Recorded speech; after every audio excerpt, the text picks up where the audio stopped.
Chapter 1. Morning at Baker Street.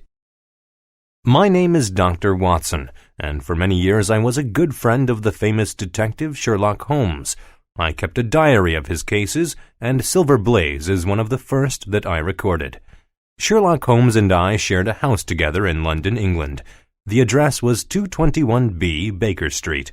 Neither of us had a wife, so we employed a lady called Mrs. Hudson to do the cooking and cleaning of the house for us. This story began one morning in 1890. Holmes and I were eating breakfast, when suddenly Holmes said to me, "I have to go to a place called King's Pyland. A horse has disappeared from there, and the police can't find it. Will you come with me? I think trying to find out what has happened to the horse might make a good story for your diary." "Do you think the horse has been stolen?" I asked. "I don't know," Holmes replied. "I need to go to King's Pyland to find out.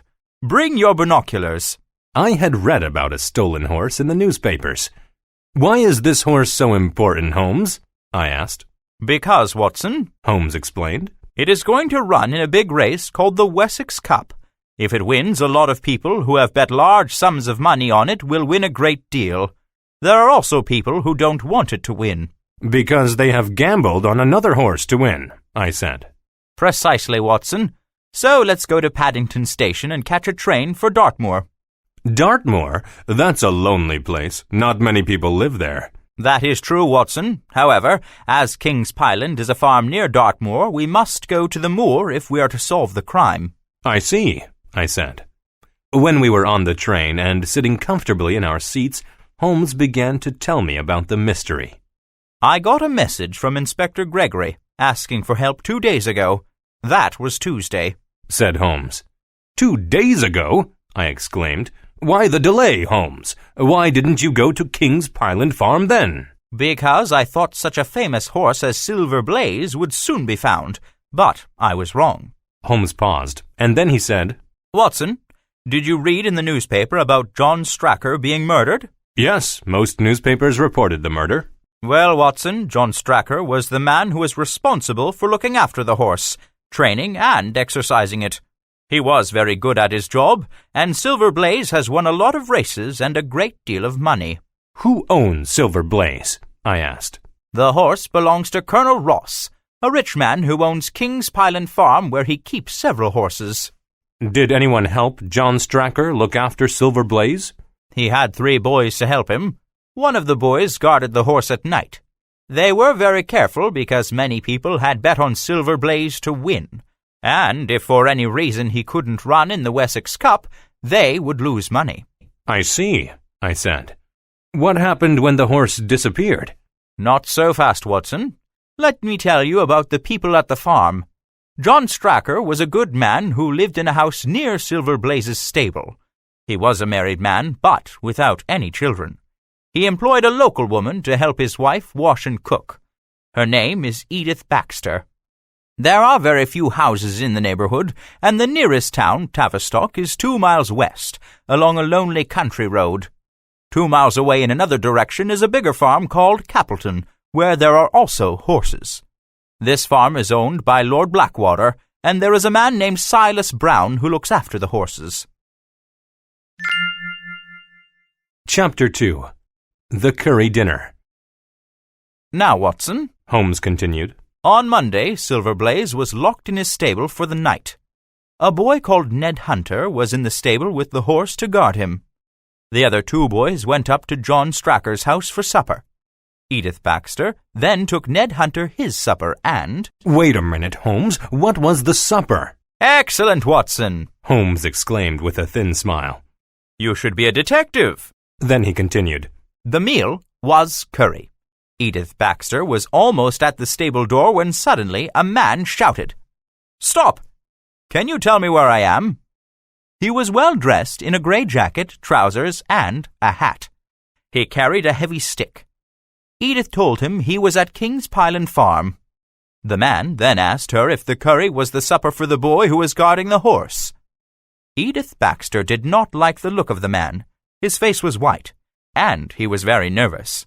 He took an envelope from his pocket and offered her money if she would give the boy the envelope. She declined the offer and told him to go away. Then she ran past the man to the stable. Ned was standing next to an open window, waiting for his supper. She began to tell Ned about the man when he appeared at the window in the stable wall. He offered Ned money if he would tell him what Silver Blaze's chances were of winning the race. Well, Ned guessed why the man wanted this information. He obviously intended to bet on the horse that was most likely to win. Angrily, he shouted at the man and undid the rope that tied up his dog. He set the dog on the man, but he got away. I interrupted Holmes. When Ned and the dog went out of the stable door, did Ned lock the door? I asked. A good question, Watson, Holmes replied. Yes, he locked the door, and the little window was too small for a man to climb through. I see. What happened then? I asked. Ned waited for the two other boys to come back from eating their supper. Then he told them what had happened. One of the boys then ran back to Mr. Stracker's house to tell him what had happened. Mr. Stracker was worried. He went to bed and tried to sleep, but he could not. At 1 o'clock, he got out of bed and dressed. He told his wife he was going to check to see if Silver Blaze was all right. At 7 in the morning, Mrs. Stracker awoke. Mr. Stracker was not in the house. He had not returned. Mrs. Stracker quickly dressed and went to the stable. What did she find? I asked. The stable door was open, and Ned was asleep. She tried to wake him, but she couldn't. She then went into a little room over the stable where the two other boys were asleep. She shouted at them, and they woke up. She asked them if they had heard anything during the night, but they had not. They suggested that she ask Ned if he had heard anything, but she told them he was asleep. She added that she thought he had been drugged. Chapter 3. The Murder. Mrs. Stracker and the two boys began to look for Mr. Stracker. Holmes continued. Not far from the stable they found Mr. Stracker's big coat in a bush. Then, in a shallow hole in the ground near the tree, they found the dead body of Mr. Stracker. Did they find anything that suggested how Mr. Stracker had died, or who the murderer was? I asked. He had a wound to the head, as if he had been hit with a heavy object. And there was another wound on his leg that looked like a cut from a knife. Anything else? I asked. Yes. In his right hand there was a small knife with blood on the handle. In his left hand he held a black scarf. When Edith saw the scarf, she said she recognized it.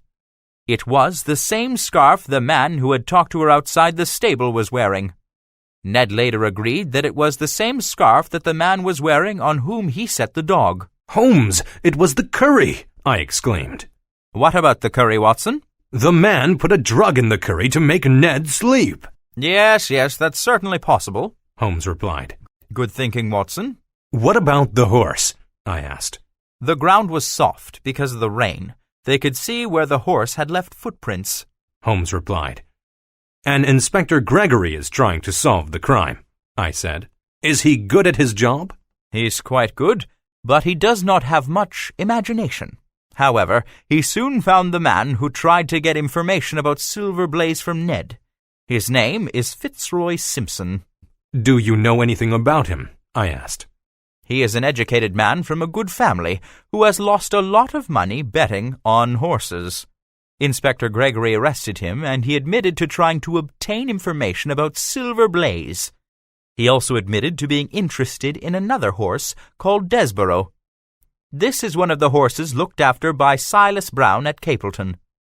Some people say that Desborough is faster than Silver Blaze, and that he is the horse that will win if Silver Blaze doesn't run. What did Fitzroy Simpson say when he was shown his scarf, the scarf that was found in the dead man's hand? I asked. He was surprised, and said he did not know how the scarf had gotten there. Holmes, I said, is there any other evidence to suggest that Simpson might have murdered Stracker? Yes, Holmes replied. He owns a heavy stick, which he could have used to hit Stracker on the head, and his coat was wet from the rain. It rained heavily on the night of the murder. If the knife in Stracker's hand had blood on it, then there should be a wound on Fitzroy Simpson, I said. Perhaps, Holmes agreed. Or Stracker might have injured himself during the fall when he was hit on the head, I said. Chapter 4. Kings Pyland Farm. As soon as we finished our breakfast, we took a cab to Paddington Station, where we caught a train to Dartmoor. There we were met by two men. One was Inspector Gregory, a tall, thin man. The other was shorter. He was Colonel Ross, the owner of Silver Blaze. We all got into a carriage pulled by 4 horses and were soon moving quickly through the countryside. "What do you think happened?" Sherlock Holmes asked Inspector Gregory. "I think that Fitzroy Simpson went to the stable to steal Silver Blaze," the inspector said.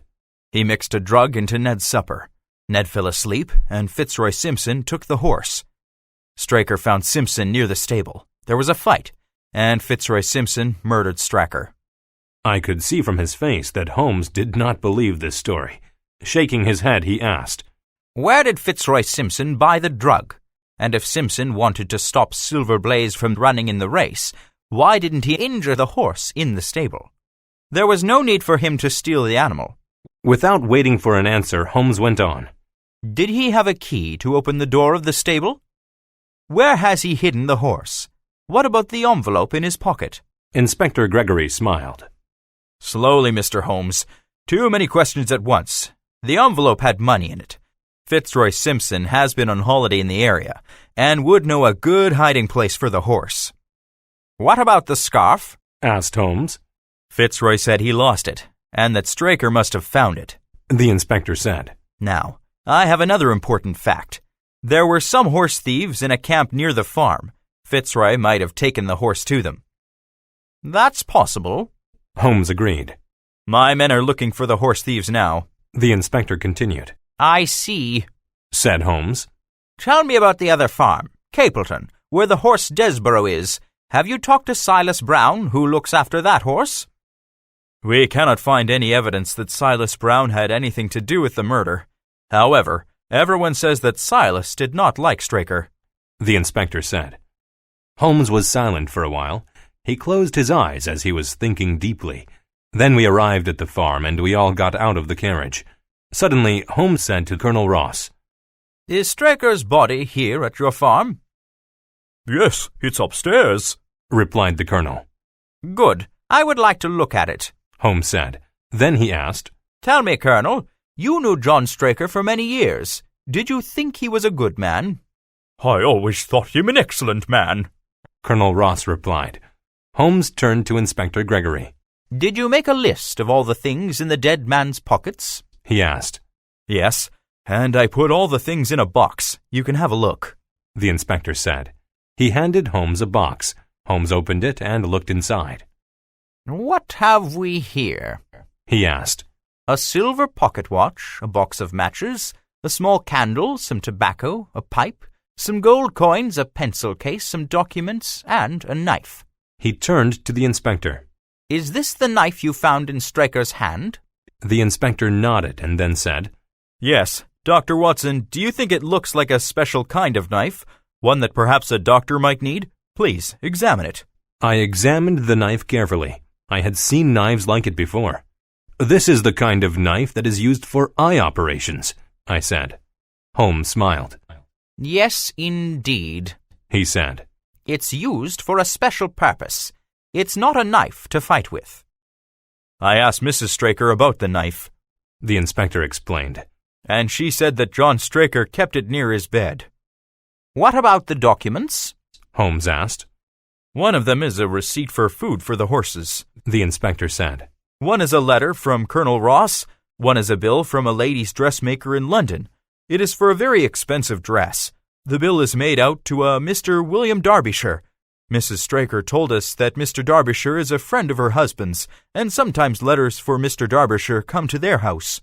At this moment, a lady came into the room and shouted, "Have you arrested the criminal yet?" The woman was Mrs. Straker. "No, Mrs. Straker," Inspector Gregory said. "But this is the famous consulting detective, Mr. Sherlock Holmes. He has come from London to help us with the investigation. We are doing everything possible to solve the mystery."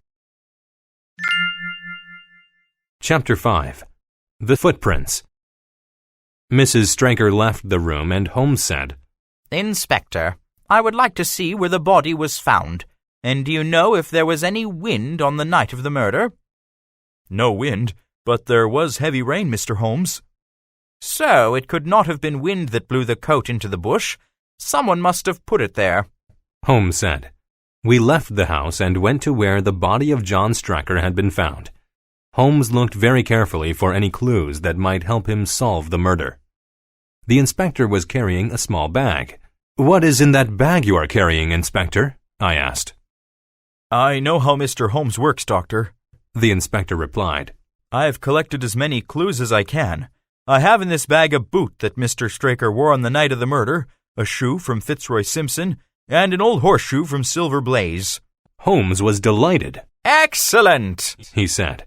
The inspector smiled, pleased by the compliment.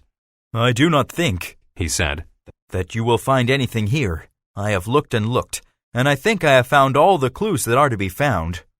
Suddenly, Colonel Ross whispered something in my ear.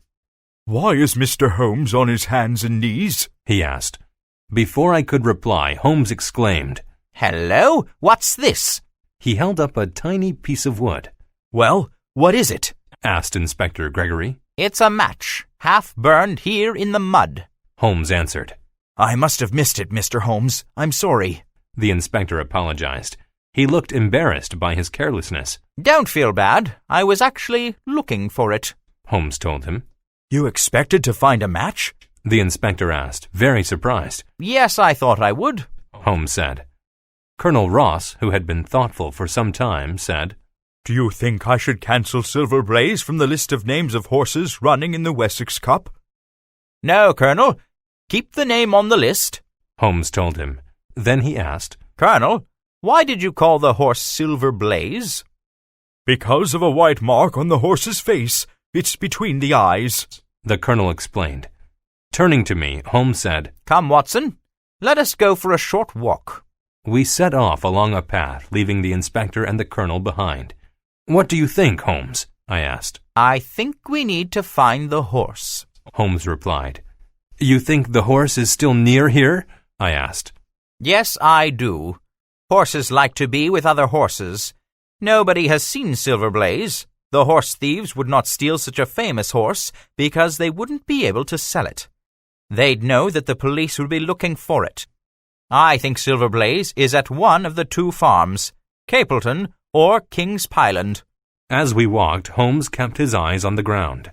One of the reasons for this walk, Watson, is to see if we can find the footprints of Silver Blaze. The rain on the night of the murder made the ground soft, so the footprints should still be here. We walked along the path for a while, and then suddenly Holmes shouted, Look there! Near the path on the right were the footprints of a horse. Holmes took Silver Blaze's old horseshoe and put it in the footprint. It was an exact fit. Let's follow the footprints and see where they lead, Watson. I say, Holmes, they are going to King's Pyland, I exclaimed. Holmes gave me one of his thin smiles. Yes, he said. You know, Watson, being a detective is like playing the best game in the world. It's an occupation full of surprises, and this game has just started. Suddenly it was my turn to shout.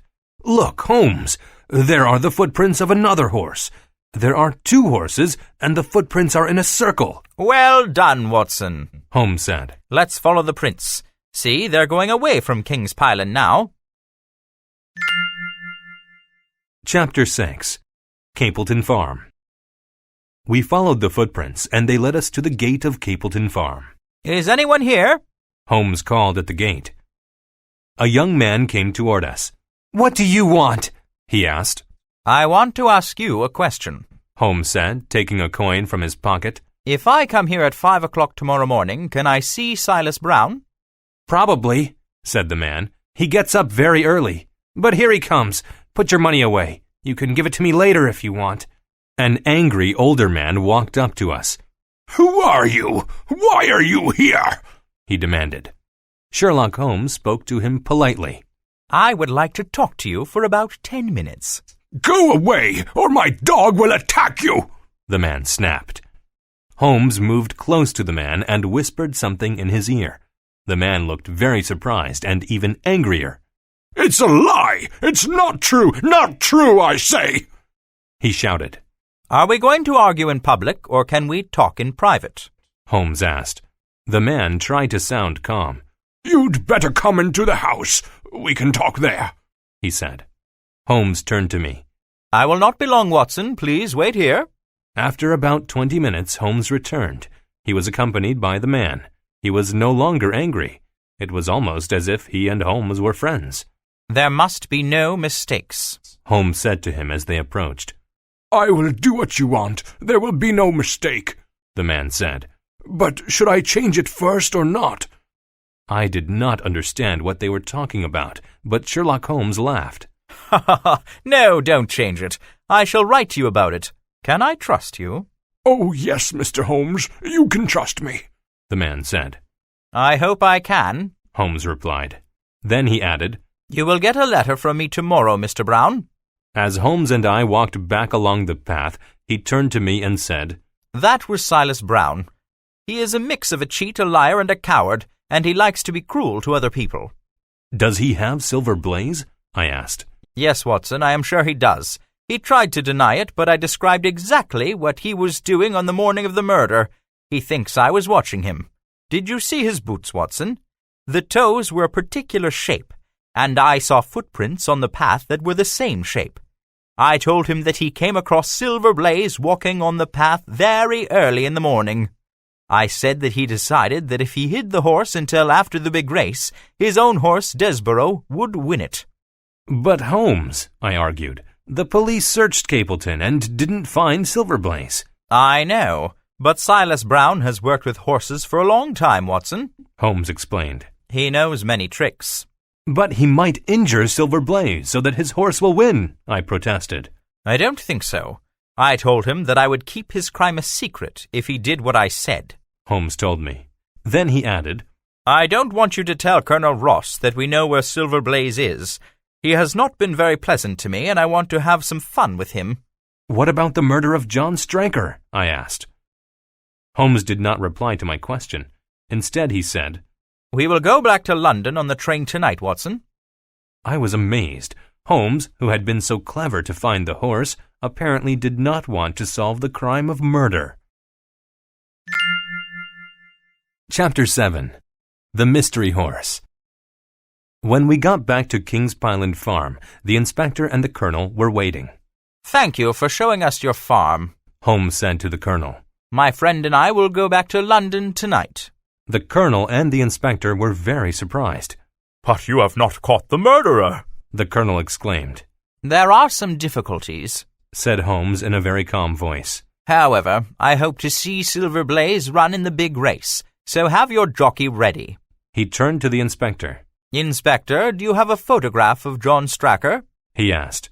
Inspector Gregory took a photo from an envelope and gave it to Holmes. Excellent, Holmes said. You think of everything, Inspector.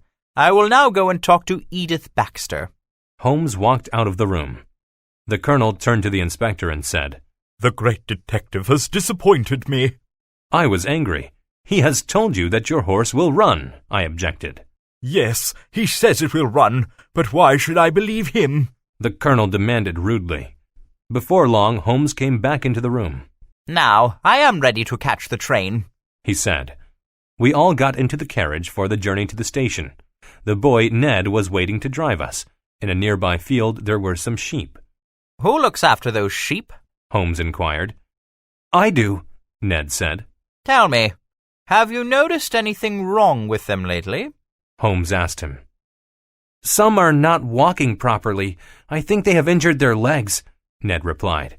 Excellent, shouted Holmes. He turned to the inspector. Inspector, the fact that the sheep are not walking properly is very important. Inspector Gregory was puzzled. Is there anything else you can tell me, Mr. Holmes? He asked. Yes, I can tell you something about the dog that was with Ned in the stable. A curious thing happened during the night after Fitzroy Simpson ran away, Holmes said. But the dog did nothing after Simpson disappeared, the inspector said. That is what is curious, Holmes explained. The colonel and the inspector both looked puzzled. After our return to London, we had other matters to occupy us until the day of the Wessex Cup, 4 days later. We met the colonel again at the racetrack. Hello, Colonel, Holmes said. The colonel did not respond to the greeting. Instead, he said angrily, I have not seen my horse, Mr. Holmes. Would you know him if you saw him? Holmes asked. Of course I would. I'd know him by the white mark on his face, the Colonel replied. Holmes was thoughtful. Then he said, I wonder how many people have bet on Silver Blaze. I looked at the board where the information about the horses was written. It was obvious that a lot of people had placed a bet on Silver Blaze. He was the favorite. The Colonel looked puzzled. I don't understand. My horse isn't listed as one of the runners. The rules of the race say there must be 6 horses. I can see 6 horses, but not Silver Blaze.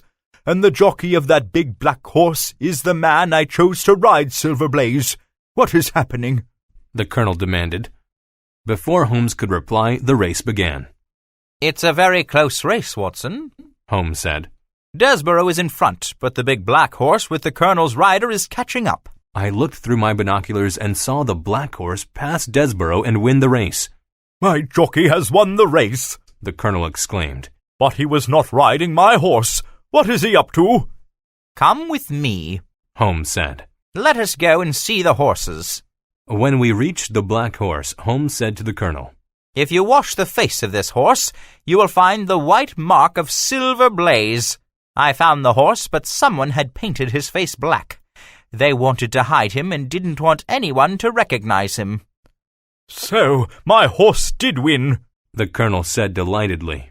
Well done, Mr. Holmes, but now we need to catch the murderer of John Stracker. Chapter 8. Murder Mystery Solved. I have already discovered the murderer, and he is here. Ha ha ha! Sherlock Holmes said with a laugh. The Colonel looked very angry. What are you saying? Are you saying I murdered Stracker? Sherlock Holmes laughed again. No, the murderer is standing behind you.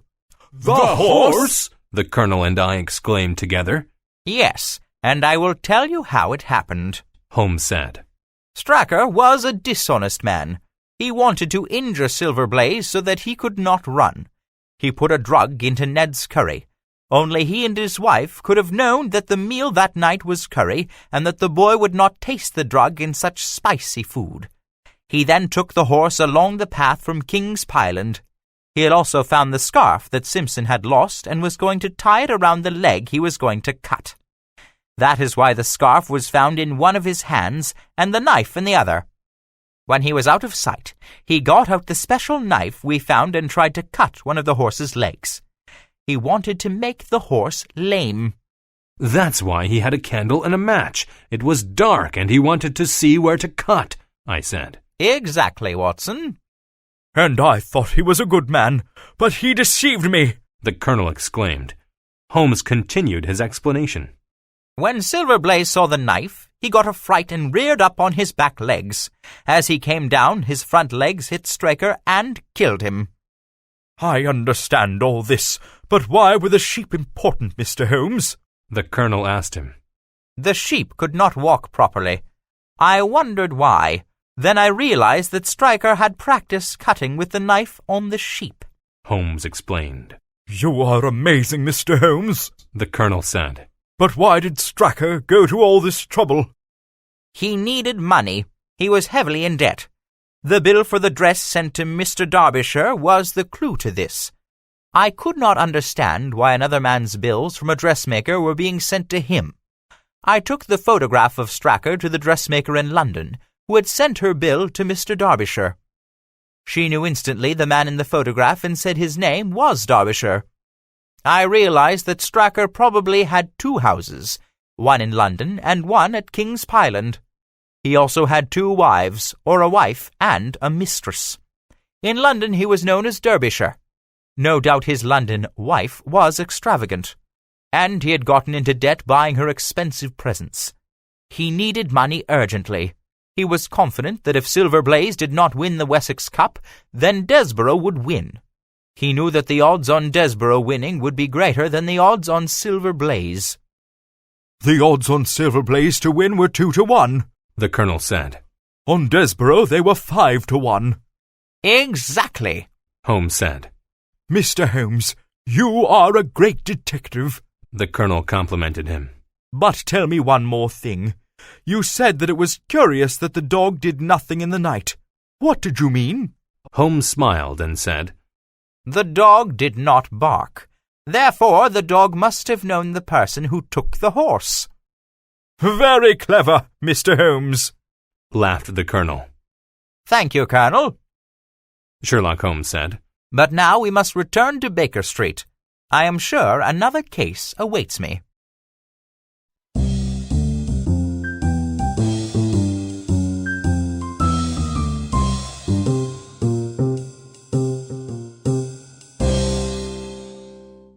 The Speckled Band.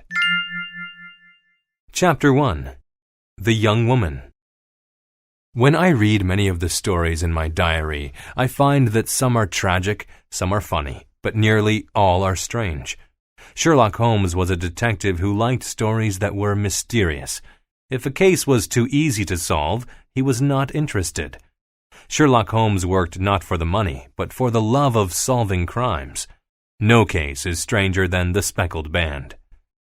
I woke one morning to find Sherlock Holmes standing fully dressed by the side of my bed at 7 o'clock. Sorry to wake you so early, Watson, he said. What is it, Holmes? Is the house on fire? No, a young woman is in trouble and needs our help. She is waiting downstairs in the sitting room.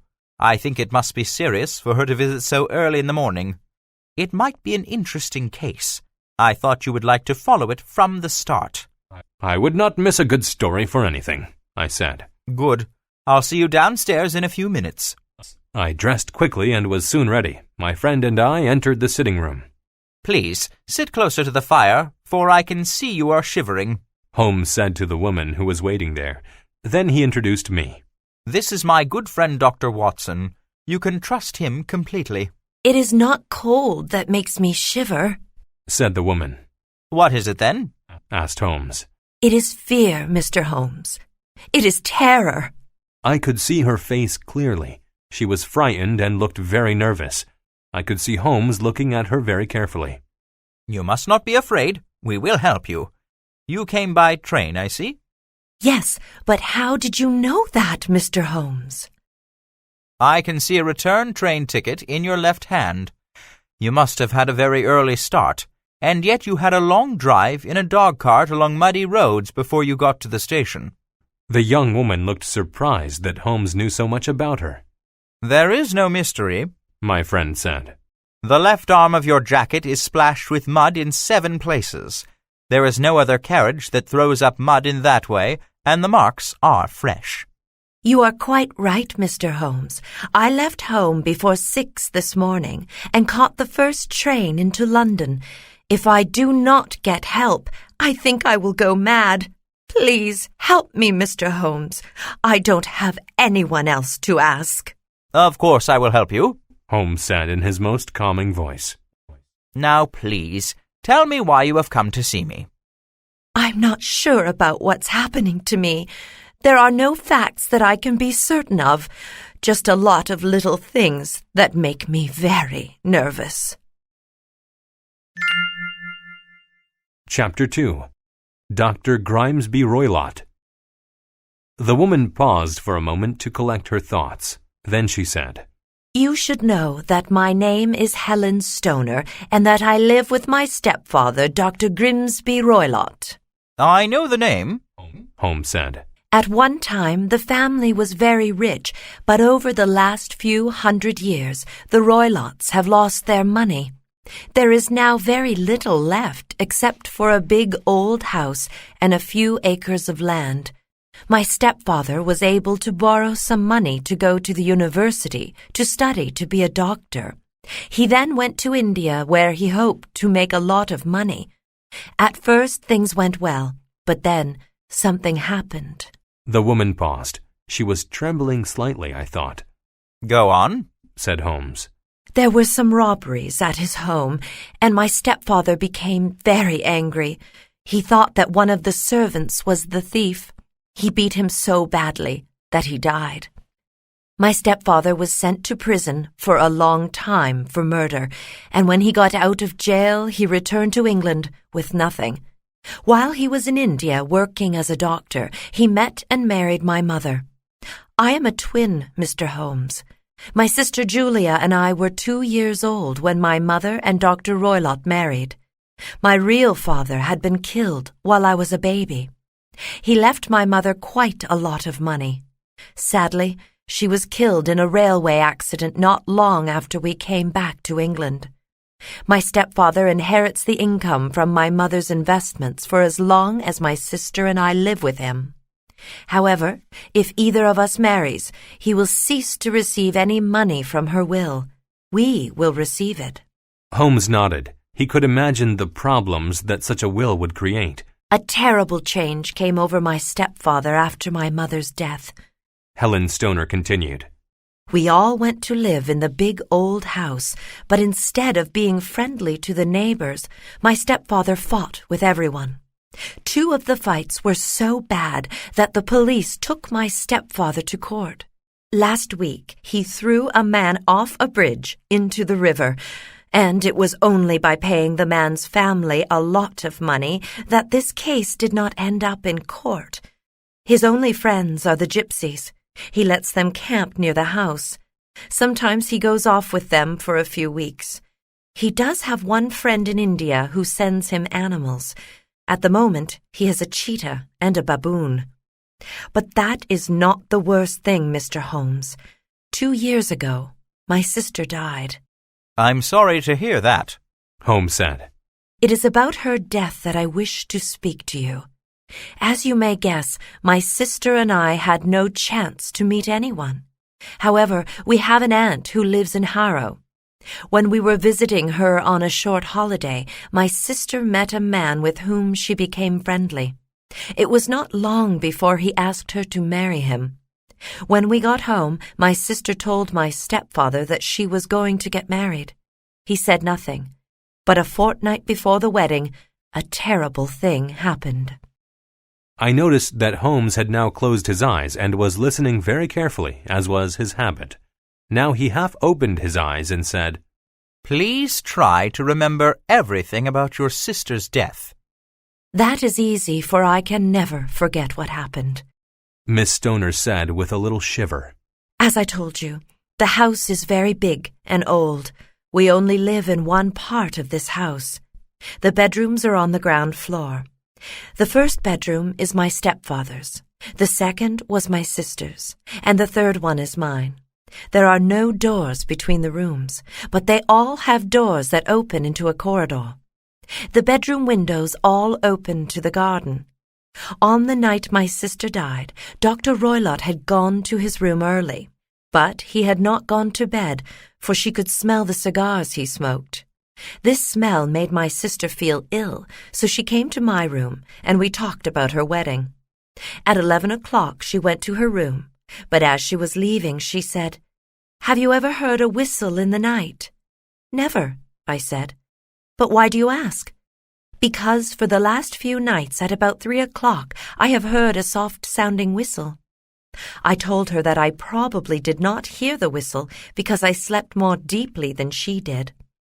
We said good night, and a few minutes later I heard the key turn in the lock of her bedroom door. Chapter 3. The Death of Julia Stoner. Did you and your sister always lock yourselves in your rooms? Holmes asked. Always. And why? Dr. Roylott kept a cheetah and a baboon. We did not feel safe. Wild animals can be very dangerous. Yes, indeed. Please go on with your story, Holmes said. I could not sleep that night. Helen Stoner continued. I had a feeling something was wrong. Because my sister and I are twins, we shared many emotions. It was as if I could feel her fear. It was a dark and stormy night. The wind was blowing, and it was raining heavily. Suddenly, I heard a terrible scream. I knew it was my sister, so I jumped out of bed and rushed into the corridor. As I opened my door, I heard the whistle my sister had mentioned, and a moment later a clanging sound. When I got to my sister's room, the door was open. By the light of the corridor lamp, I saw my sister. Mr. Holmes, I will never forget the look of horror on her face. She was white with fear. She looked as if she might fall at any moment, so I ran and put my arms around her, but suddenly she sank to the floor and began to shake and cry out in terrible pain. She gave an awful groan, and in a voice that was half a scream and half a whisper, she said, "Helen, it was the band, the speckled band."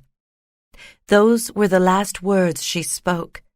But just before she became unconscious, she tried to point her finger at something.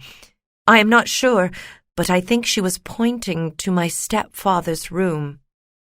I shouted for my stepfather, and he came running. He gave her some brandy and sent for the village doctor, but it was too late, and my poor sister died. One moment, Miss Stoner. Holmes interrupted.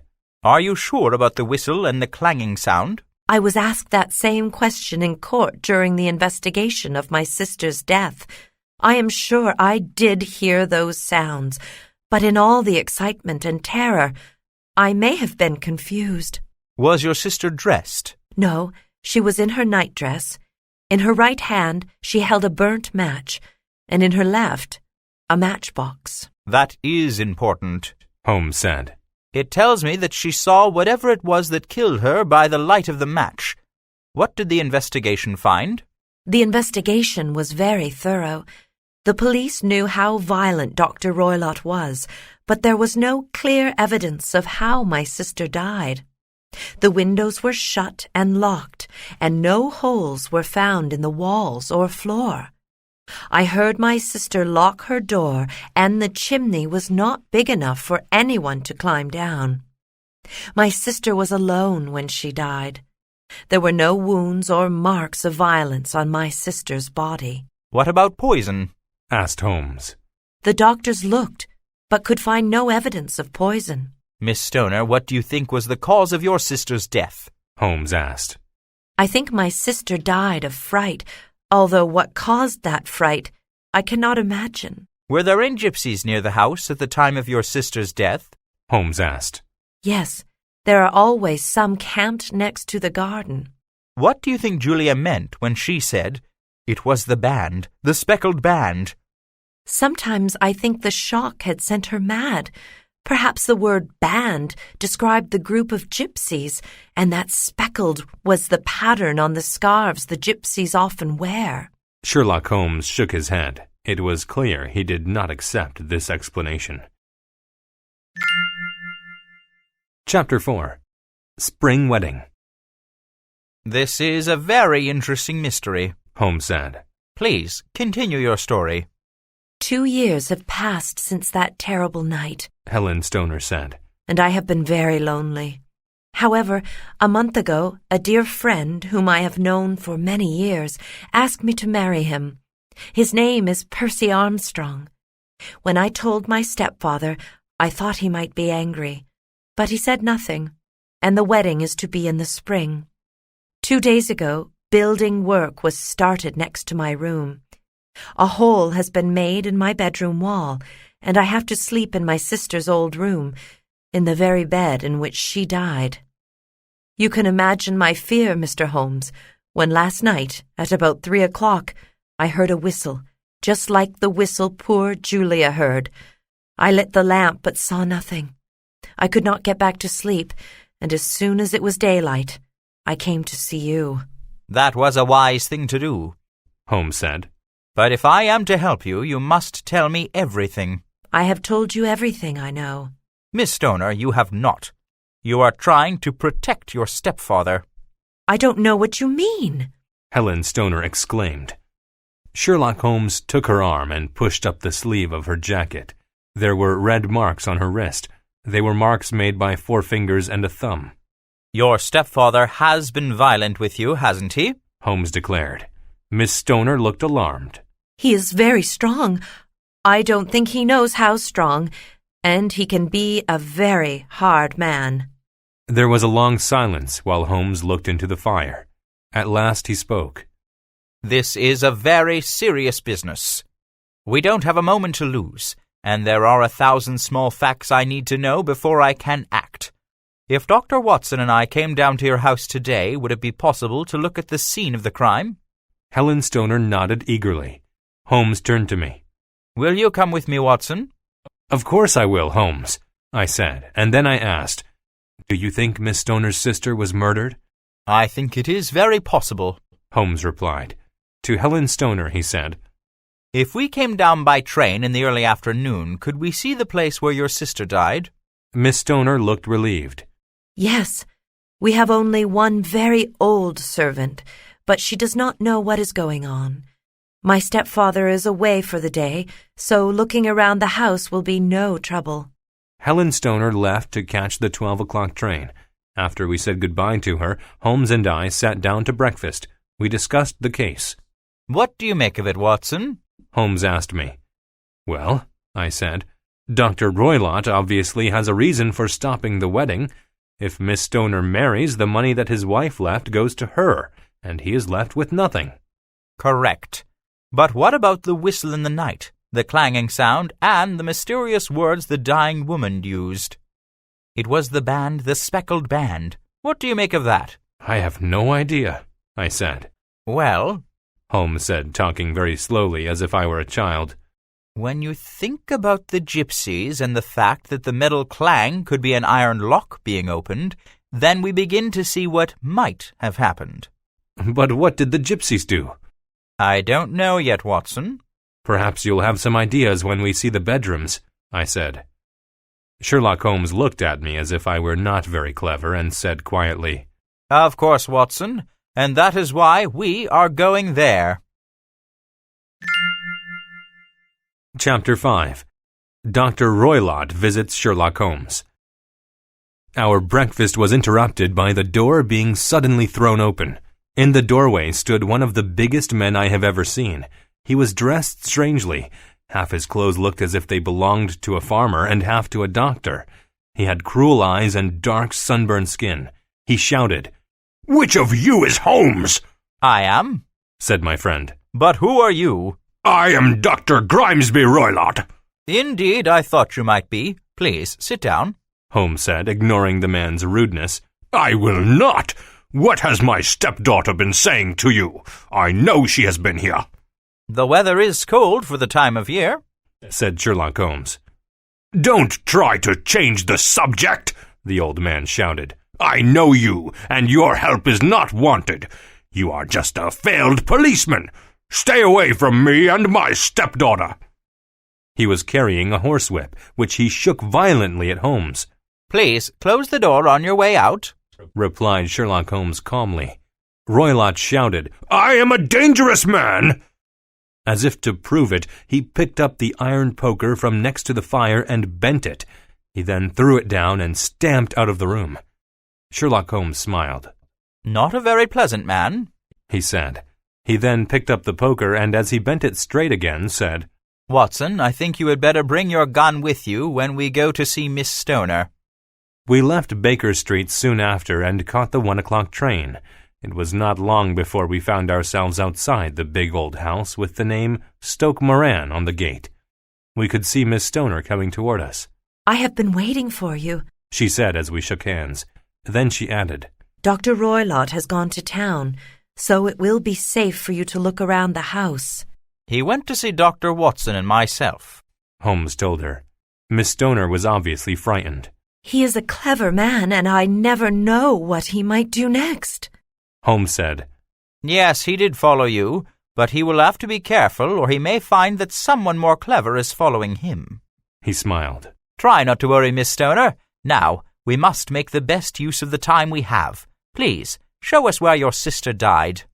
Miss Stoner took us into the part of the garden where we could see the 3 bedrooms from the outside. Tell us about the rooms, Holmes said. The first room is my usual bedroom, Miss Stoner explained. The second room, in the middle, was where my sister slept, and the third room, at the end, is Dr. Roylott's. But now you are sleeping in the middle room next to Dr. Roylott's room, is that correct? Holmes asked. Yes, Dr. Roylott asked me to move. He said he wanted to do some repairs to one of the walls in my bedroom. Was there anything wrong with the wall? Nothing. I think it was an excuse to get me to move into the room next to his. I see.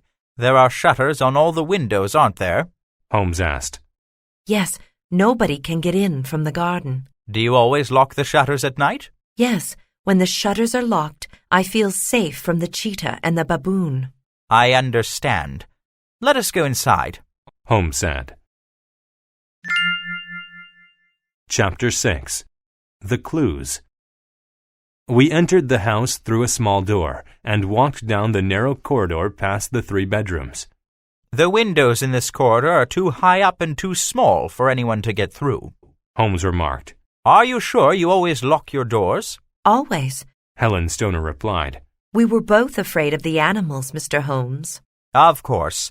Now please show me your bedroom, Holmes asked. Miss Stoner opened the door to a small room. This is it.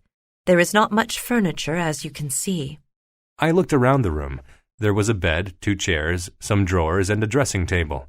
There was a rug on the floor. Holmes began to examine everything in the room. He was very careful and spent a lot of time looking under the bed and at a rope hanging from the ceiling. This bell rope looks quite new, Holmes observed. When was it put in? It was put in about 2 years ago. Did your sister ask for a bell to be put in? Holmes asked, adding, Where does it ring? In the servants' room, I suppose. Helen Stoner replied. But I don't think my sister asked for a bell, and I never heard it ring. Holmes pulled on the bell rope, but we could not hear a bell ring. Very strange, Holmes exclaimed. He quickly got up onto the bed and looked at the place where the bell rope hung from the ceiling. This bell rope is fake. It is not connected to anything. It has no purpose, he said. Next to the bell rope was a small square hole in the wall. When was this ventilator put in? He asked. It was put in at the same time as the bell rope. Helen Stoner told him. I have never seen anything like it, Holmes said. A ventilator usually brings fresh air from the outside to the inside of a house, not from one room to another.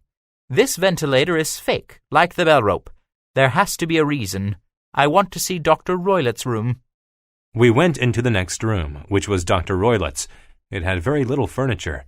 There was a small wooden bookshelf, a camp bed, 2 chairs, a table, and a large iron safe. Do you know what is inside the safe? Asked Holmes. I looked inside some years ago, Mr. Holmes. Helen Stoner informed him. There were only my father's business papers. There wasn't a cat, Asked Holmes. In the safe? Of course not. What a strange idea! She exclaimed. Then why is there a saucer of milk on top of the safe? Holmes demanded. I don't know. Perhaps it's for the cheetah. Helen Stoner suggested. Holmes said thoughtfully, I suppose a cheetah is just a big cat, but there would not be enough milk in this small saucer to feed a cheetah. He sat down in a chair and half closed his eyes. He was very still for about 5 minutes, and I knew he was thinking carefully. When he eventually opened his eyes, he said, Watson, what do you think that is? He pointed to a dog leash hanging from the corner of the bed. It looks like a leash for taking a dog for a walk, I said. Yes, it has been tied in a small loop at the end.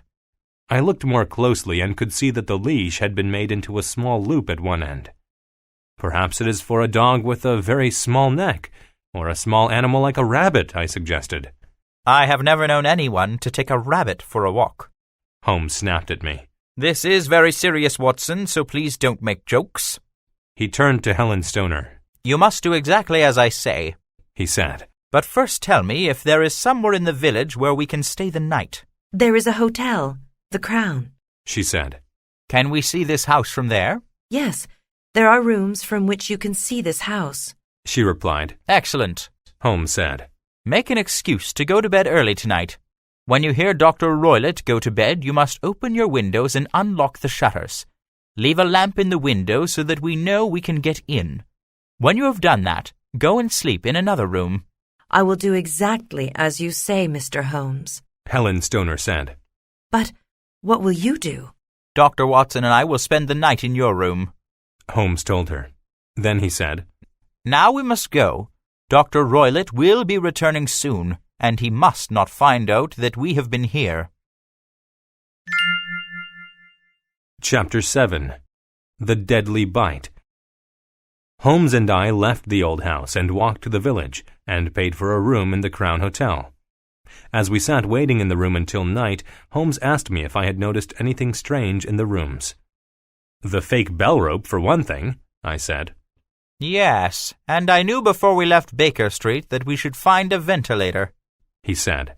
"How, Holmes? That's amazing!" I exclaimed. "Not really. Helen Stoner said that her sister could smell Dr. Roylett's cigar, so I knew there had to be a hole of some sort between the two rooms." "Of course," I said. "But how does that help to solve the mystery of her death?" Think, Watson, a fake bell rope and a pointless ventilator were put in the room at the same time, and soon after a woman dies in the room. "It is certainly a strange coincidence," I said. "Nonsense, Watson. It's not a coincidence at all. And did you notice that the bed in the room is fixed to the floor? It cannot be moved. Have you ever seen a bed fixed to the floor like that?" I had to admit that I had not. "There is great danger here, Watson," Holmes went on. "The doctor is a clever man, and he is planning to repeat a clever crime. We must wait for developments." We sat and waited for a very long time. Then a light went on in Helen Stoner's bedroom window. We hurried to the house and waited near the open window behind a tree. Suddenly we had a terrible fright. What looked like an evil child ran in front of us. It was the baboon. Luckily it did not see us. As soon as it had gone, we climbed through the window into the bedroom and very quietly closed the shutters. "Make no noise, Watson," whispered Holmes. "We must wait in the dark, or Dr. Roylott will see a light through the ventilator. And do not go to sleep. Your life may depend on you staying awake. Do you have your gun ready?" I told him that I did.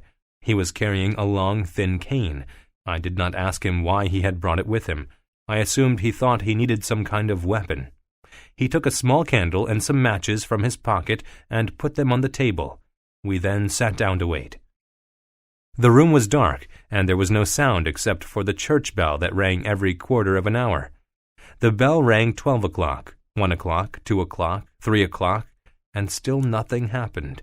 Suddenly we saw a very dim light through the ventilator. Somebody had lit a small lamp in the room next door. A few moments later we heard a hissing sound. Holmes immediately lit a match, picked up his cane, and began to violently hit the bell rope with it. "Do you see it, Watson?" he shouted. "Do you see it?" I did not see anything, but I heard the whistle that both Helen Stoner and her twin had heard. I could see in the dim light a look of horror on my friend's face as he looked up at the ventilator. Then I heard a sound I will never forget, the terrible scream of a man dying. "Holmes, what's happening?" I exclaimed. "Bring your gun, Watson. We must go into Dr. Roylott's room." We knocked on the door of the next room, but there was no answer. It was unlocked, so we went in. The iron safe was open, and next to it, sitting in a chair, was Dr. Roylott. Over his knees lay the leash with the loop. His eyes were wide open, and there was a look of horror on his face.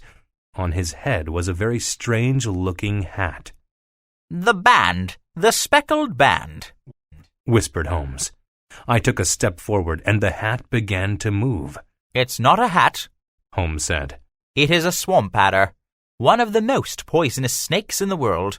The doctor died within 10 seconds of being bitten by it."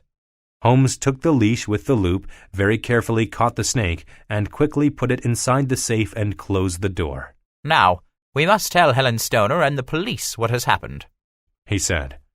These are the true facts of the case of the speckled band.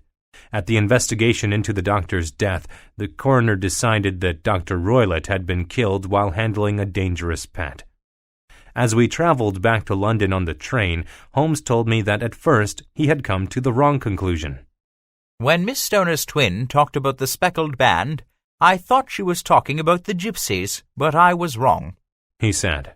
"It was not until I examined the bedroom and found the fake bell rope and the false ventilator that I knew that these were a bridge for something going through the hole down the rope and onto the bed.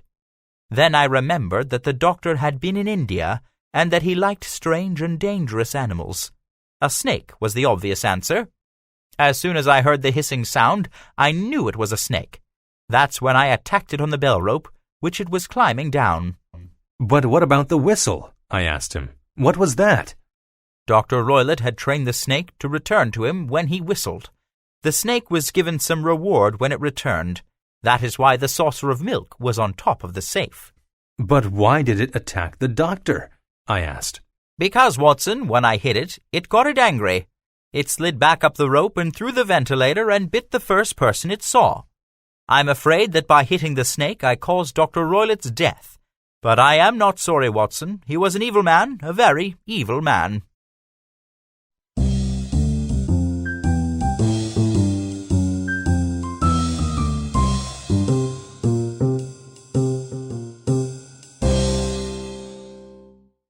The Engineer's Thumb. Chapter 1. Dr. Watson's New Residence. I did not always live in the same house as my friend Sherlock Holmes. I was lucky enough in the summer of 1889 to meet a woman who agreed to be my wife. I left 221B Baker Street, the famous address where letters to the great detective are still sent, and moved to a house near Paddington Station to live with my wife and work as a doctor. Living near the great London railway station, I sometimes got patients from amongst the men who worked on the railway. One worker, whom I was able to cure of a painful disease, told all his friends what a good doctor I was, and over the years many of these people became my patients. One morning, at a little before 7 o'clock, I was awoken by a knock on my bedroom door. It was the maid, who told me there were 2 men from Paddington Station waiting downstairs. I knew from experience that cases to do with railway workers were often serious, so I quickly got washed and dressed. As I went downstairs, the man whom I had cured of the painful disease met me. "I've got him here. He's all right," he whispered. "Why have you brought him if he is all right?" I asked. He left before answering my question, and I went into my office, where a man of about 25 was waiting for me. I'm sorry to get you up so early, Doctor, but I have had a very serious accident, he said. I came by train into Paddington Station and asked one of the railway men where I could find a doctor and was brought here. I gave your maid my business card. It's on the table there. I picked up the card and read, Mr. Victor Hatherley, hydraulic engineer, 16A Victoria Street. "How can I help you?" I asked. Help? Yes, that's what I need. My new patient said, and began to laugh. He laughed in a way that was out of control. From experience, I knew he was hysterical. "Stop it!" I shouted. After a moment, he calmed down. I'm sorry. I have made a fool of myself. He apologized. "Not at all," I said. "Here, have some brandy and water. It will make you feel better." Thank you, Doctor, he said. Then he added, Please treat my thumb, or at least the place where my thumb used to be. Mr. Hatherley had used a handkerchief to cover the wound. I gently lifted the handkerchief to investigate the injured thumb. What I found was horrible. "This is terrible," I said. "You must have lost a lot of blood." Yes, I think so. I can't remember much. I fainted, and when I woke up my thumb was still bleeding. "This wound has been made by something very heavy and sharp," I told him. "How did the accident happen?" It was no accident, Doctor, he said. "You mean that you were attacked?" I exclaimed. "You could have died." I think the men who did this to me meant to murder me, my patient said. I quickly cleaned the wound and put on a bandage. "How do you feel now?" I asked. Much better, thank you. I was weak when I came in, but the brandy and bandage have made me feel stronger, he said. "Perhaps you should not talk about your experience until you have fully recovered," I suggested. No, he replied. I must tell the police what has happened to me. I don't know if they will believe me. Except for my wounded thumb, I have no evidence. I am not sure if any of the other clues I have will help them find out who did this. Even so, I want to have these evil men punished. Chapter 2. A Visit to Sherlock Holmes. "I know the man who can help you," I said. "I will take you to meet my friend Sherlock Holmes. If anybody can solve this problem, he can. You should see him before you go to the police." I have heard of Sherlock Holmes, Mr. Hatherley said. I would like him to help me. He is a great detective. Can you introduce me to him? "I can take you to him immediately. I will call a cab and we will go together," I said. We soon arrived at Baker Street. Sherlock Holmes was sitting in a big armchair reading the morning paper. He was still in his dressing gown and smoking his pipe. He asked the maid to bring breakfast, and when we had all eaten, Mr. Hatherley began to tell his story. Sherlock Holmes sat with half-closed eyes, listening very carefully to every word. Our guest began to tell us about himself. "I live alone in London," he said. "I am not married, and both my parents are dead. I work as a hydraulic engineer. Because I am young and my business is new, I have made very little money. I worried that I will not be able to continue to have a business of my own and will have to work for someone else. Yesterday, I had a visit from a man who said he was Colonel Lysander Stark. He was well dressed and about 40 years old. He spoke with a German accent and was very thin, with bright eyes and a quick walk. He bowed and said that he had heard that I was good at my job and could be trusted to keep a secret. I asked him who had told him about me, but he did not tell me. He then started to ask me questions." "What questions?" Holmes asked. "Strange questions," Hatherley explained. "He asked if it were true that both my parents were dead, and that I lived alone and did not have a wife. I said it was true, but I could not imagine why he wanted to know these things. He replied that the work he wanted me to do was so secret that absolutely nobody must know about it. He said that it is easier for a man with no family to keep a secret, as there is less risk of accidentally giving away information. I told him that if I gave a promise to keep a secret, then he could depend on me to keep my promise. He asked me to give him this promise, and I did. Then he stood up and suddenly walked to the door and opened it. He said that he had to be sure nobody was listening. He then came back to my desk and sat in a chair very close to mine. Again, he looked very carefully at me for quite a long time. Mr. Holmes, I was starting to feel almost frightened. I was concerned by the way he kept looking at me, the fact that everything was a secret, and the strange questions he asked. I asked him to get to the point and tell me what he wanted me to do. He told me that he would pay me £50 for a night's work. This was twice my usual fee. He said that he just wanted my advice about a hydraulic stamping machine that was not working properly. "If you can tell us what is wrong, then we will fix it ourselves," he said. He then gave me an address to go to, a little place called Iford, and told me that if I caught the last train that day from Paddington, a carriage would be waiting for me. Sherlock Holmes said, "That's very late. After 11 o'clock, if I remember the timetable correctly." "Yes," Hatherley said. And I objected, but Colonel Stark insisted, since I was being paid well for the work. I decided to say nothing. However, I asked for more details about the machine I had to look at. Chapter 3. The Neighbor's Land.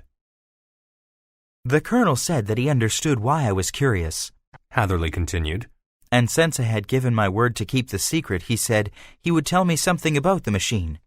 He explained that a short time ago he had bought a very small place on which he had found a very valuable mineral that he wanted to mine. Apparently, this mineral is very rare and is only found in 2 other places in England. The Colonel then discovered that there is more of this mineral in the ground on his neighbor's land. He wanted to buy this land but didn't have enough money to do so. He has been advised by friends to dig for the mineral on his own land, sell it, and use the income to buy his neighbor's land. Unfortunately, his hydraulic press is broken down, and he needs advice from a hydraulic engineer on how to repair it. He doesn't want his neighbor to know what he is up to, hence the need for secrecy and the midnight visit. Sherlock Holmes was deep in thought. Then he said, "What puzzles me, Mr. Hatherley, is why the Colonel needed a hydraulic press for what is essentially a digging operation." "That's what puzzled me too, Mr. Holmes," Hatherley said. "And I asked for an explanation. The Colonel said that it was used to press the mineral into bricks."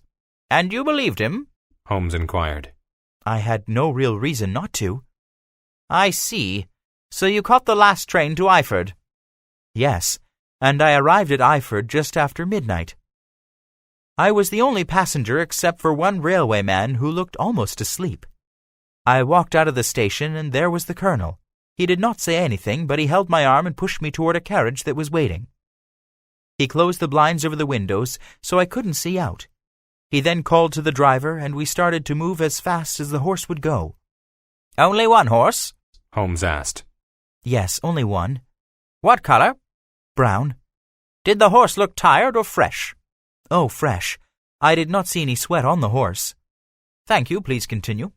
Holmes said. Well, Haverly went on, Colonel Stark had previously said that it was only 7 miles to his house, but we drove for at least an hour. I would guess the distance as being nearer to 12 miles than 7. As I told you, I could not see where we were because of the blinds. I tried to talk to the colonel, but he was not interested in conversation, and we were silent for most of the journey. Eventually, we stopped at the front door of a house. It was so dark, and we were in such a hurry that I didn't have a chance to see the outside of the house. It was also very dark inside the house. We walked along a corridor and came to a door that suddenly opened. In the doorway stood a woman carrying a lamp. The colonel whispered something to her, and she replied in a foreign language that I did not understand. He then pushed her back into the room and came toward me, carrying the lamp he had taken from the woman. Opening another door into a different room, he asked me to wait and left me with the lamp. Chapter 4. The Room. Tell me, what was in the room? Holmes said. There wasn't much. Hatherley said. There was a table with some books on it. There was also an old clock that was ticking. What I noticed most was how silent the house was. Can you remember what the books were about? Holmes asked. They were in German. I don't read German, but they appeared to be science books, although some looked like books of poems. Could you see out of a window? Holmes asked next. There was a window, but it had big wooden shutters, so I could not look out. Hatherley told him. Thank you, please continue. Holmes said. Well, suddenly the door opened and there stood the woman I had seen earlier. Hatherley went on. By the light of the lamp, I could see that she had a beautiful face, but that she was very frightened. I could almost feel her fear, and it was making me feel apprehensive too. She whispered something to me, but her English was difficult to understand. I thought she was trying to tell me that I should leave.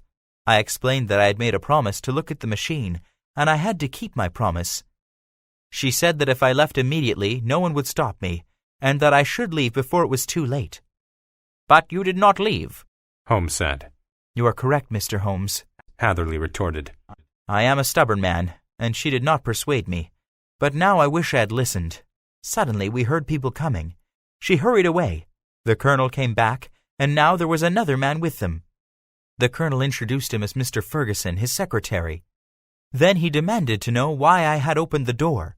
I told him that I felt hot and needed some air. I could see from his face that he did not believe me, but he made no comment. Instead, he told me that he would take me to see the machine, which was in the house. This surprised me.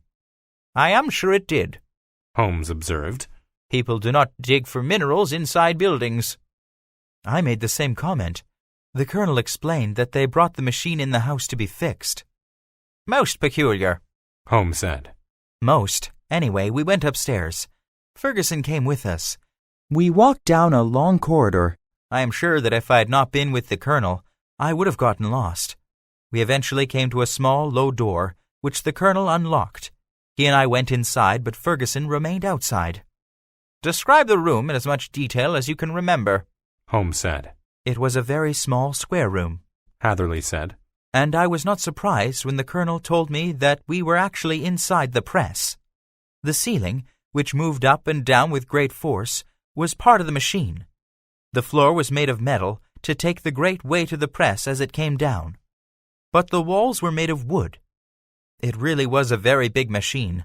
I asked the colonel what the problem was with the machine, and he explained that although it worked, it did not do so with the amount of force that was required.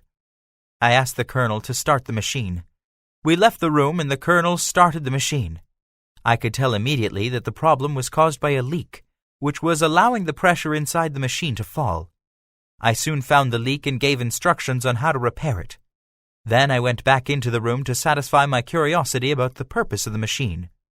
I was convinced that the colonel had lied to me, and the machine was not used for compressing mineral into bricks. I noticed small pieces of metal on the floor and picked some up. The colonel came into the room as I was examining them. He was furious. He demanded to know what I was doing. I replied that I thought I had been deceived. I also said that the machine was used for a different purpose, and for not the purpose that he told me. I demanded to know its purpose. As I spoke, I saw a look of hate come over the colonel's face, and for the first time, I began to feel afraid. Chapter 5. Trapped.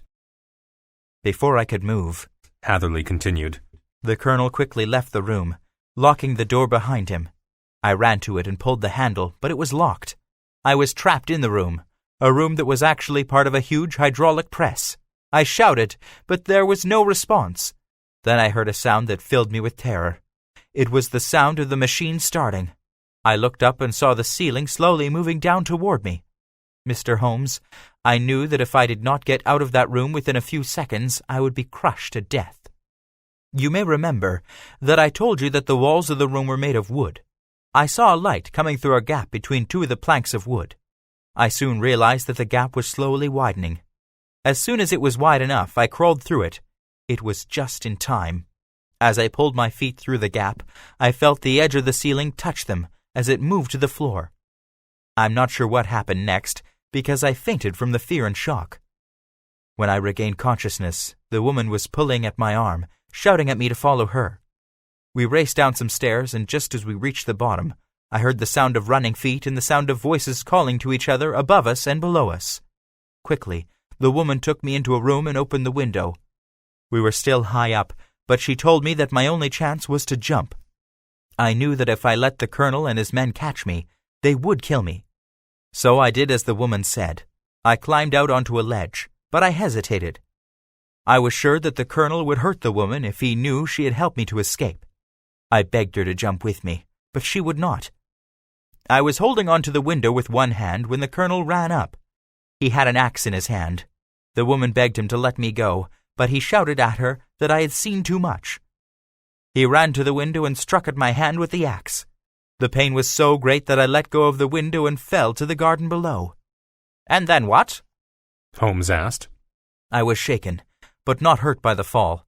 I got up quickly and ran as fast as I could because I knew I was still in danger. Suddenly I felt sick.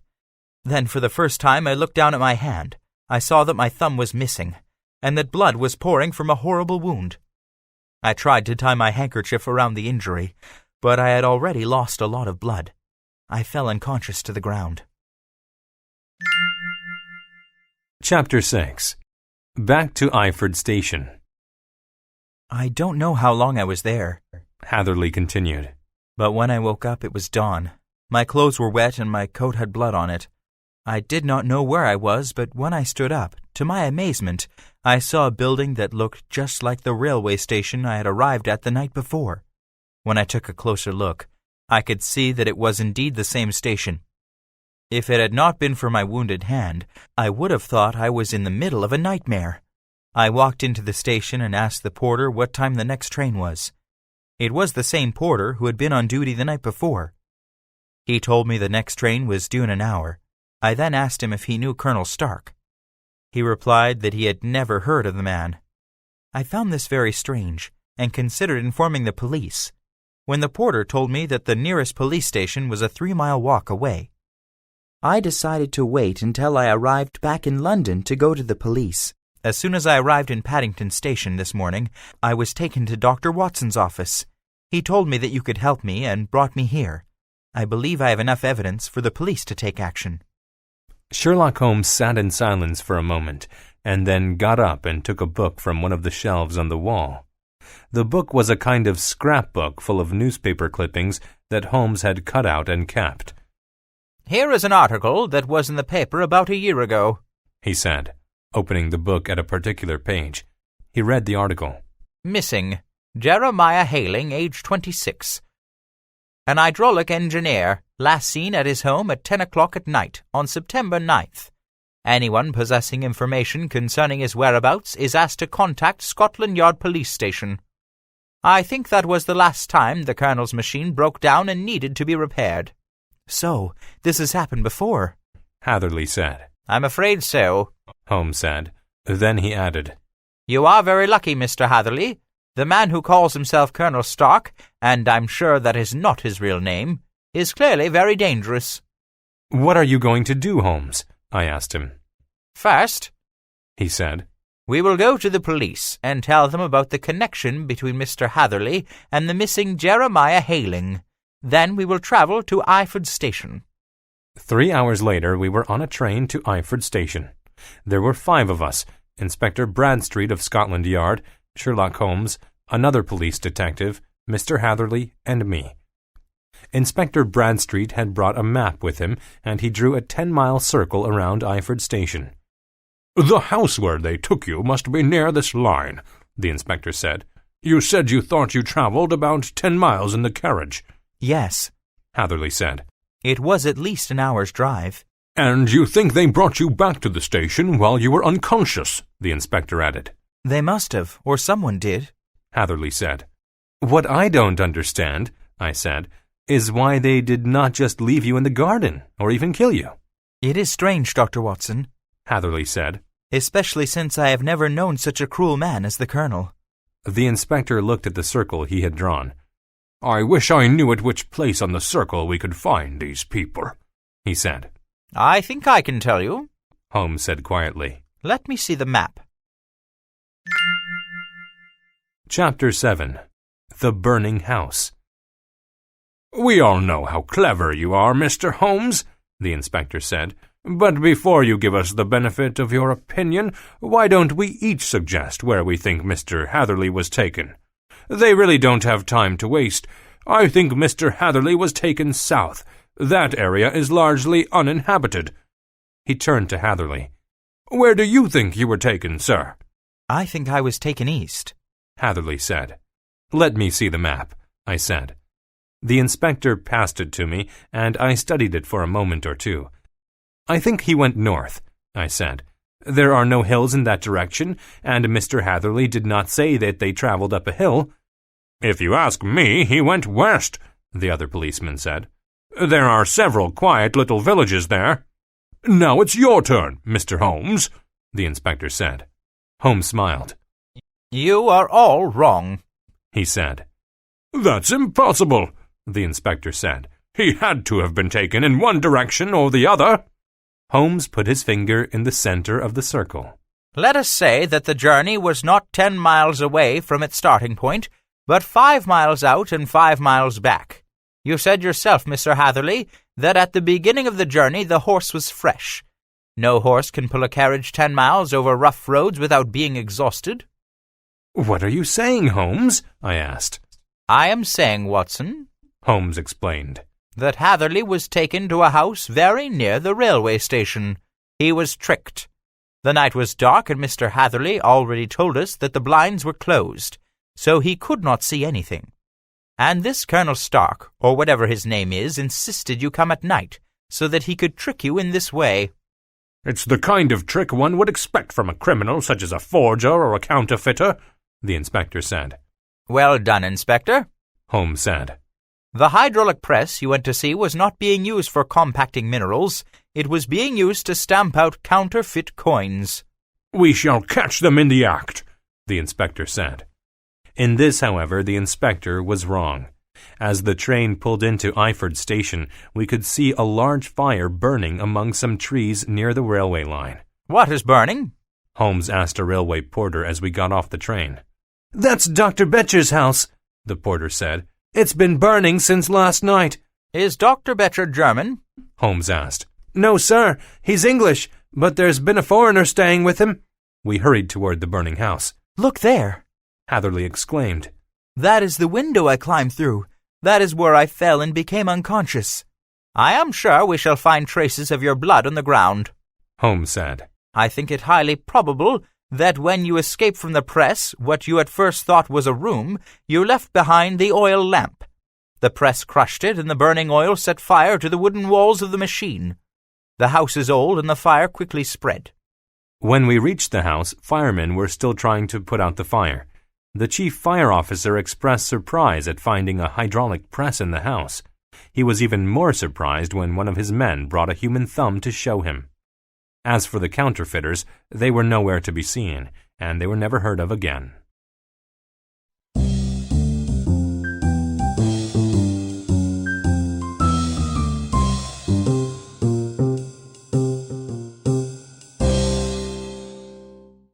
The Empty House. Chapter 1. Dr. Watson, the Detective.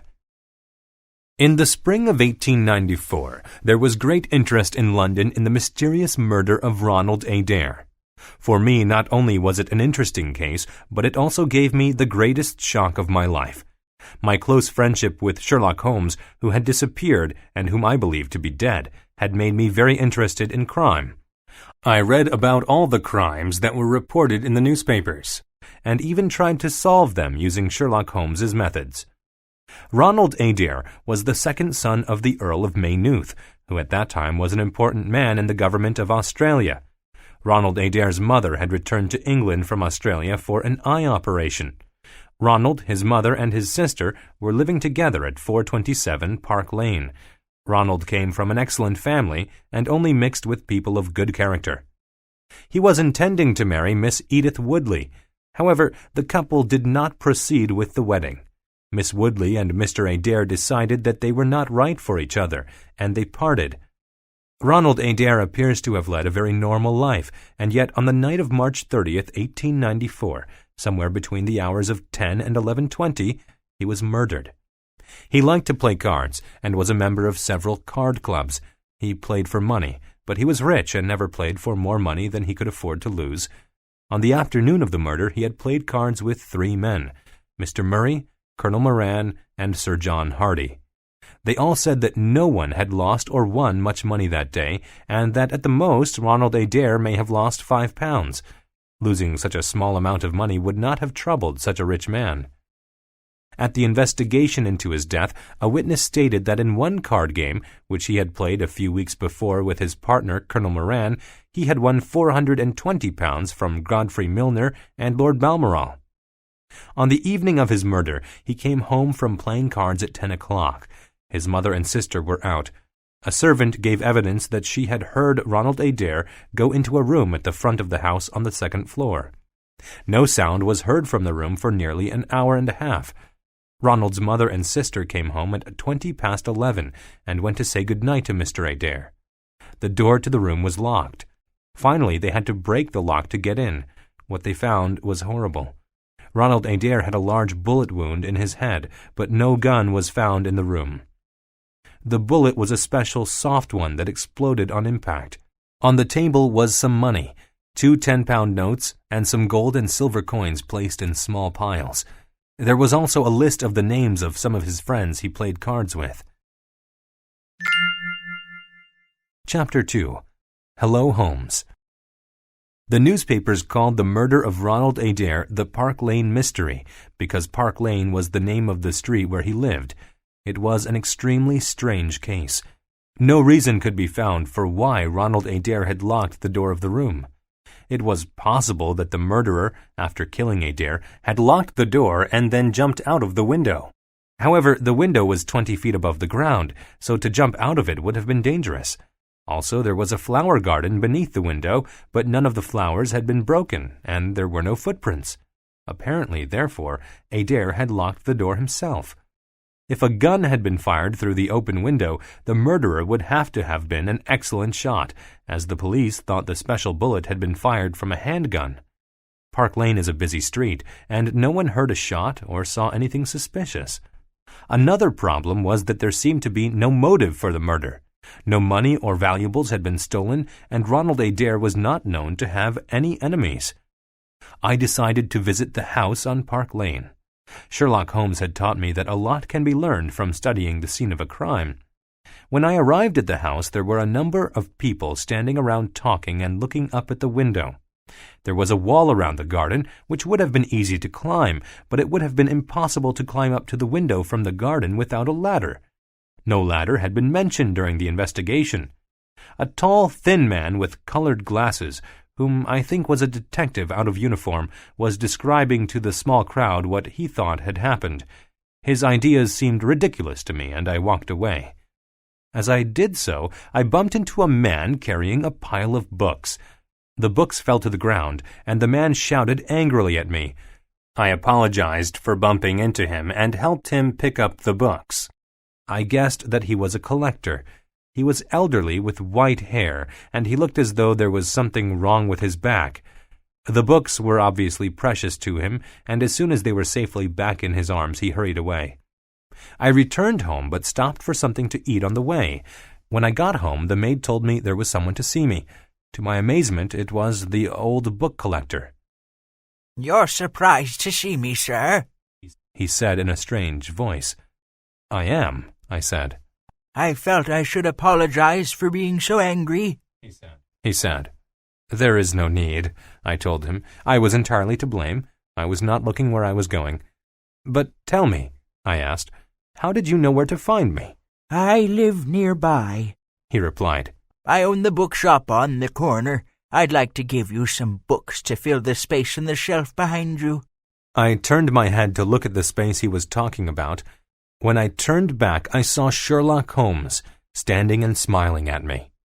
For the only time in my life, I fainted. I thought I had seen a ghost.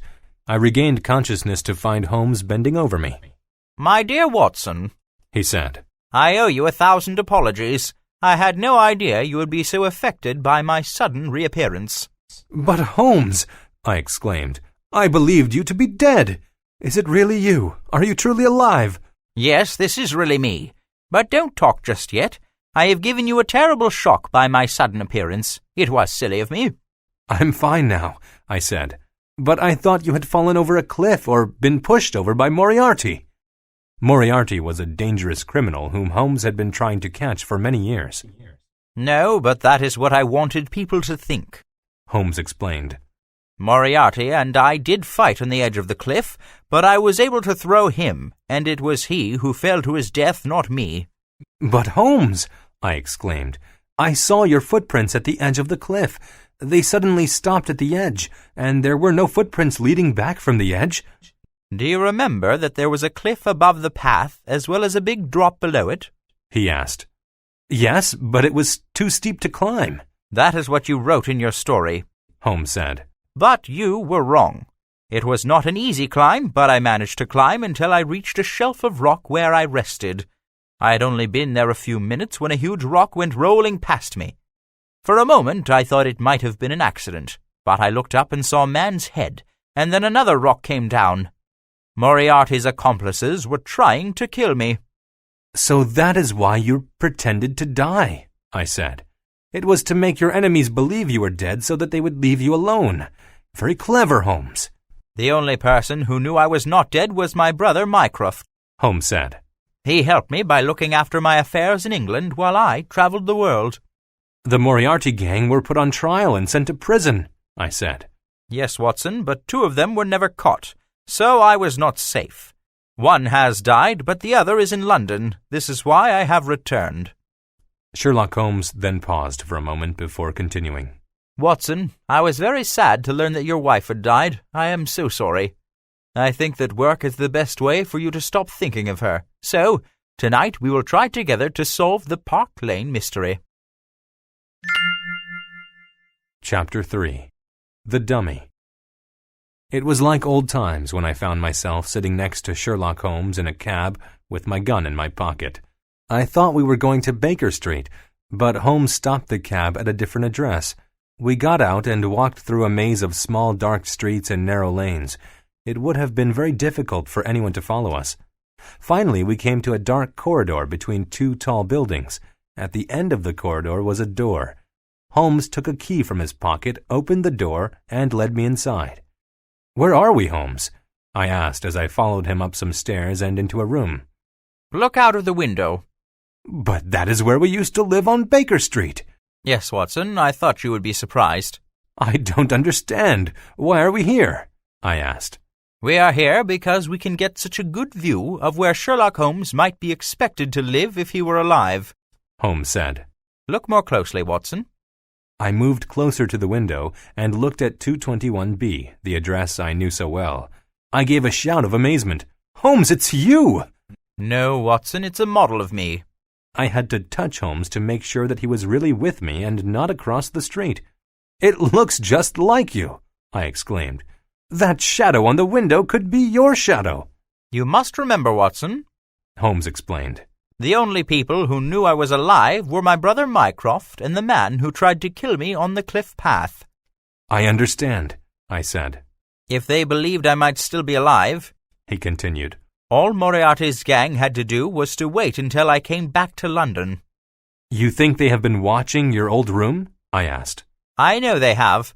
I saw one of their spies this morning, Holmes said. I looked at the shadow of Holmes. It was moving. Holmes! I exclaimed. The shadow's moving. It can't be you there. My dear Watson, do you think I could trick some of the cleverest criminals in history with a stationary dummy? They have to believe I am alive. People who are alive move about. Mrs. Hudson moves the dummy every 15 minutes. Suddenly, Holmes went very still. He pulled me back into a corner of the room and put a finger over his mouth to show that I must not make a sound. Both of us just stood motionless while we listened. After a moment, I heard footsteps coming up the stairs. The door opened, and into the room stepped a man dressed all in black. I got ready to defend ourselves and grasped the handle of my gun. It was then that I realized that the intruder did not know we were there. He went over to the window and very quietly opened it. He carried what I thought was a walking stick, but when he put it on the floor, it made a noise that told me it was made of metal, not wood. He then took out of his pocket an object that looked like a small black box. He began to push it into the stick until there was a loud click that told me the two pieces were joined. I then watched in amazement as, using all his strength, he pulled a lever and there was another click. There was now no doubt that what I had first thought was a walking stick was actually a rifle of some sort. He took a small object from his pocket, which I guessed was a bullet, and loaded the gun. He then rested the gun on the window and looked along the barrel. The model of Holmes was very clear and well lit. The man stood very still and then squeezed the trigger. There was a very small explosive sound followed by the sound of breaking glass. Immediately, Holmes sprang on the man.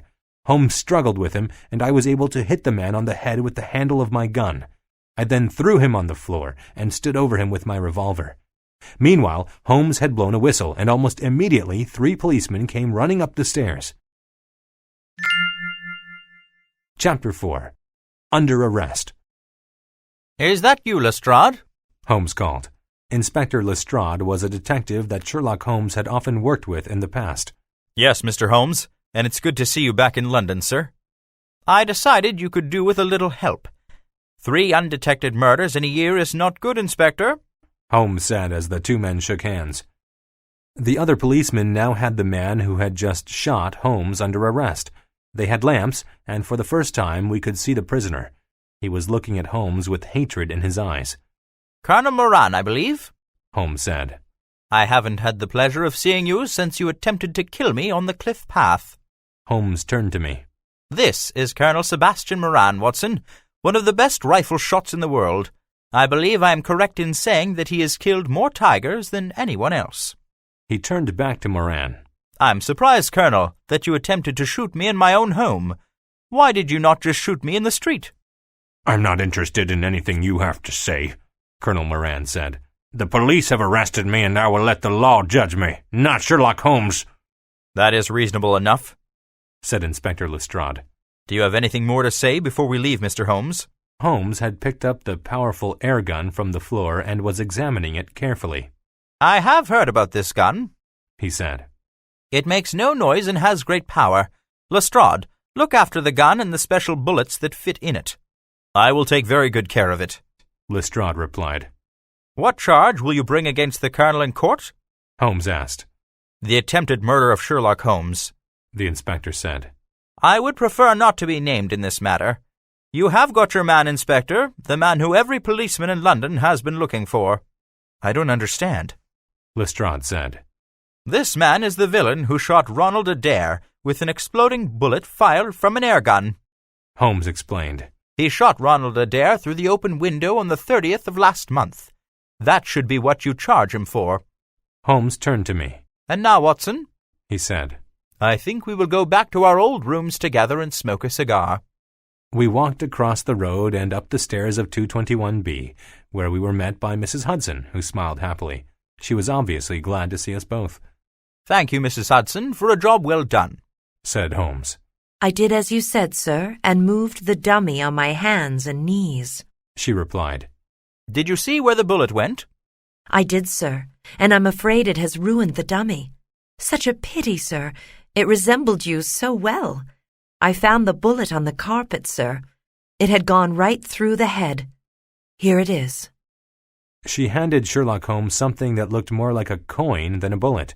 Holmes held it out to me. A soft bullet from an air rifle, he said. That is what is so clever. Nobody ever imagined that such a bullet could be fired from an air gun. And now, Watson, let us relax together. There is much to talk about.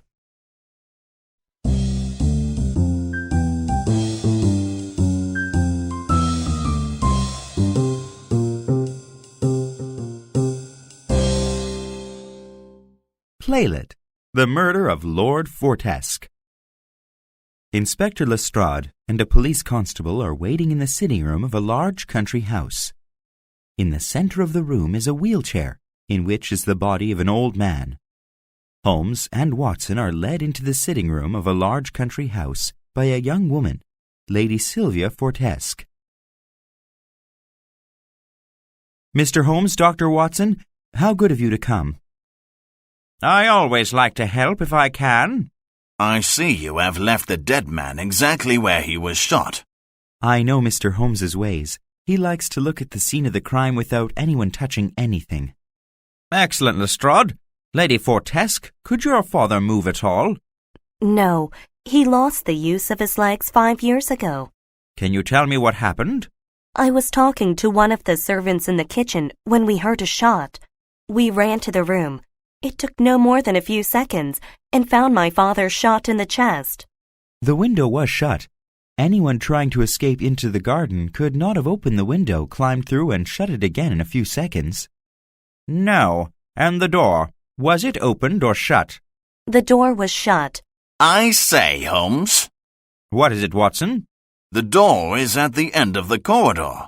Anyone coming out would have had to pass Lady Fortesque as she ran from the kitchen. Dr. Watson is right. We thought of that ourselves, didn't we, Constable? Well, I did, sir. Yes, thank you, Constable. Mr. Holmes doesn't want to hear from you. Was your father always put in the same place? Yes, he was very particular about that. He liked his chair put there, so he could look out of the window. Who else was in the house at the time you heard the shot? Nobody, just the servant I had been talking to in the kitchen. Our gardener was outside, but he has been with us for 20 years. He is a trusted friend and a kind man. You have no other servants? Yes, 2 others, but they were in the village shopping. I have talked to people in the village who have told me they saw them in the village shop at the time of the shooting. Your father had an interesting gun collection. There are some very old guns on the wall. Yes, but I don't think any of them fire. What time did you hear the shot? Both Lady Fortesque and the servant agree that the kitchen clock had just sounded the half-hour. It was 10:30. What was the weather like? Yesterday was very hot, Mr. Holmes. Why do you want to know, Mr. Holmes? I like to know all the facts. Holmes begins to look around the room. He looks carefully at a gun on the wall. He then looks at a table near the wheelchair on which there is a round glass bowl with 2 fish in it. How long have these fish been here? About a month. Did you buy these fish, Lady Fortesque? No, I told you the gardener was an old friend. He thought my father would like something to look at. All he can do is sit. Who looks after the fish? The gardener. Did the gardener visit your father on the day he was shot? I talked to the gardener. He was working in the garden when the shot was heard. Lady Fortesque, you said that you saw the gardener working out of the kitchen window. That is correct. Come and look at this table, Inspector. What do you see? Just the round fishbowl. Nothing else? I can see circles on the table. Excellent, Constable. You should be a detective. But what do the circles mean? It means that this round fishbowl has been moved many times. Each time it has left a wet circle in the wood of the table.